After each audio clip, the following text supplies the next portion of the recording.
আচ্ছা, আমরা তো মা লক্ষ্মীর সাথে সাথে অলক্ষ্মীরও নাম শুনি। কে সেই অলক্ষ্মী? কিছু কিছু শাস্ত্রে লক্ষ্মীর বড় বোন অলক্ষ্মীরও উল্লেখ পাওয়া যায়। ওই যে আগে বলেছিলাম, লক্ষ্মী যেমন সমুদ্র মন্থনের ফলে সমুদ্র থেকে উঠে এসেছিলেন, ঠিক তেমনি লক্ষ্মীর আগেই প্রকট হয়েছিলেন অলক্ষ্মী। এই কারণেই তাকে লক্ষ্মীর বড় বোন বলা হয়ে থাকে। শাস্ত্রমতে অলক্ষ্মী নোংরা স্থানে বসবাস করেন। ভাগবত মহাপুরাণ অনুযায়ী সমুদ্র মন্থনের সময় লক্ষ্মীর আগে অলক্ষ্মীর আবির্ভাব হয়েছিল।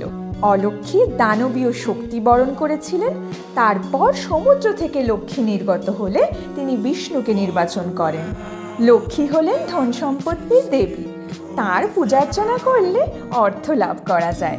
আর অলক্ষ্মী ঠিক বিপরীত, তিনি দুর্ভাগ্য এবং দারিদ্র্যের দেবী। সমুদ্র মন্থন থেকে নির্গত যে 14টি রত্ন আছে, তার মধ্যে অলক্ষ্মীকে ধরা হয় না।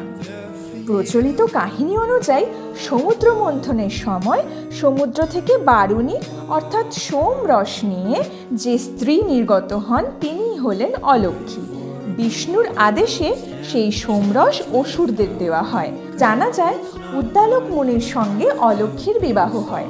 অলক্ষ্মীকে তিনি আশ্রমে নিয়ে এলে তিনি সেই আশ্রমে ঢুকতে চান না। এর কারণ জিজ্ঞাসা করলে অলক্ষ্মী তাকে জানান যে তিনি এই বাড়িতে কোনো পরিস্থিতিতেই থাকতে পারবেন না। অলক্ষ্মী উদ্দালক মুনিকে এও জানান তিনি শুধু সেই বাড়িতেই প্রবেশ করেন যেখানে ঘরদোর নোংরা থাকে, আবর্জনাময় থাকে, অপরিষ্কার থাকে, যে পরিবারের লোকজনেদের মধ্যে সারাক্ষণ ঝগড়া বিবাদ লেগে থাকে, যে পরিবারের লোকেরা নোংরা কাপড় জামা পরে, সেই পরিবারই অলক্ষ্মীর প্রিয়।